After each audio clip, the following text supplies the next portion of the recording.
Sell-on എസ്തേറിൻ്റെ പുസ്തകം 7-ാം അധ്യായം അതിൻ്റെ 1 മുതൽ 10 വരെയുള്ളതായ വേദവാക്യങ്ങൾ. അങ്ങനെ രാജാവും ഹാമാനും എസ്തേർ രാജ്ഞിയോടുകൂടെ വിരുന്നു കഴിപ്പാൻ ചെന്നു. 2-ാം ദിവസവും വീഞ്ഞു വിരുന്നിൻ്റെ സമയത്ത് രാജാവ് എസ്തേറിനോട്, എസ്തേറെ രാജ്ഞിയെ, നിന്റെ അപേക്ഷ എന്ത്? അത് നിനക്ക് ലഭിക്കും. നിന്റെ ആഗ്രഹം എന്ത്? രാജ്യത്തിൽ പാതിയോളമായാലും അത് നിവർത്തിച്ചു തരാം എന്നു പറഞ്ഞു.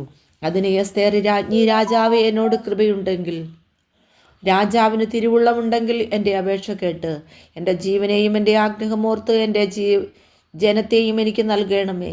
ഞങ്ങളെ നശിപ്പിച്ച് കൊന്നുമുടിക്കേണ്ടതിന് എന്നെയും എൻ്റെ ജനത്തെയും വിറ്റ് കളഞ്ഞിരിക്കുന്നുവല്ലോ.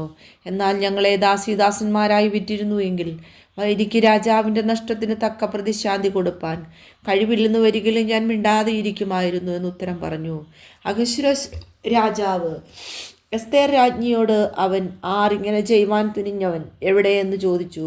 അതിന് എസ്തേർ, വൈരിയും ശത്രുവും ഈ ദുഷ്ടനായ ഹാമാൻ തന്നെ എന്ന് പറഞ്ഞു. അപ്പോൾ ഹാമാൻ രാജാവിൻ്റെയും രാജ്ഞിയുടെയും മുമ്പിൽ ഭ്രമിച്ചുപോയി. രാജാവ് ക്രോധത്തോടെ വീഞ്ഞു വിരുന്ന് വിട്ട് എഴുന്നേറ്റ് ഉദ്യാനത്തിലേക്ക് പോയി. എന്നാൽ രാജാവ് തനിക്ക് അനർത്ഥം നിശ്ചയിച്ചു എന്ന് കണ്ടിട്ട് ഹാമാൻ തൻ്റെ ജീവരക്ഷയ്ക്കായി എസ്തേർ രാജ്ഞിയോട് അപേക്ഷിപ്പാൻ നിന്നു.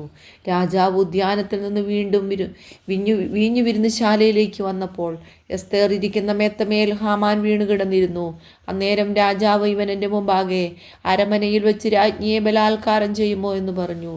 ഈ വാക്ക് രാജാവിൻ്റെ വായിൽ നിന്ന് വീണ ഉടനെ അവർ ഹാമാൻ്റെ മുഖം മൂടി. അപ്പോൾ രാജാവിൻ്റെ ഷണ്ഡന്മാരിൽ ഒരുത്തനായ ഹർബോനായിതാ രാജാവിൻ്റെ നന്മയ്ക്കായി സംസാരിച്ച മൊർദെഖായിക്ക് ഹാമാൻ ഉണ്ടാക്കിയതായി 50 മുഴം ഉയരമുള്ള കഴുമരം ഹാമാൻ്റെ വീട്ടിൽ നിൽക്കുന്നുവെന്ന് രാജസന്നിധിയിൽ ബോധിപ്പിച്ചു. അതിന്മേൽ തന്നെ അവനെ തൂക്കിക്കളവീൻ എന്ന് രാജാവ് കൽപ്പിച്ചു. അവർ ഹാമാനെ അവൻ മൊർദെഖായിക്ക് വേണ്ടി നാട്ടിയിരുന്ന കഴുമരത്തിന്മേൽ തൂക്കിക്കളഞ്ഞു. അങ്ങനെ രാജാവിൻ്റെ ക്രോധം ശമിച്ചു. ഈ വചനങ്ങളാൽ ദൈവം എല്ലാവരെയും ധാരാളമായിട്ട് അനുഗ്രഹിക്കട്ടെ.